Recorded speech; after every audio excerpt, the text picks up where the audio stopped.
Walang lusot sa batas ang 2 tulak ng droga matapos makumpiskahan ng mahigit 700,000 pisong halaga ng shabu sa Cebu City. Mag-uulat dyan si Patrolwoman Flora May Azares.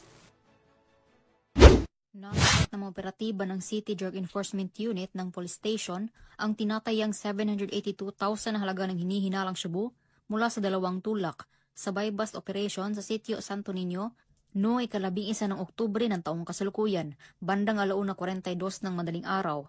Kinilala ni Police Captain Christopher Erwin Sanchez, officer in charge ng City Drug Enforcement Unit, ang mga sospek na si alias Jimboy, 33 anyos, at ang kasamahan nito na si alias Jim, 33 anyos, na pawang residente ng nabanggit na lugar. Nakumpiska mula sa mga sospek ang 11 pakete ng hinihinalang shabu na may kabuang timbang na humigit kumulang 115 grams at isang coin purse na ginamit bilang lagayan ng iligal na droga.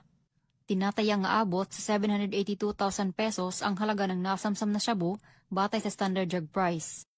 Kasalukuyang nasa kustodiya ng Cebu City Police Office Custodial Facility ang mga sospek habang inihahanda ang kasong paglabag sa Section 5 at 11 ng Article 2 RA 9165 o Comprehensive Dangerous Drugs Act of 2002.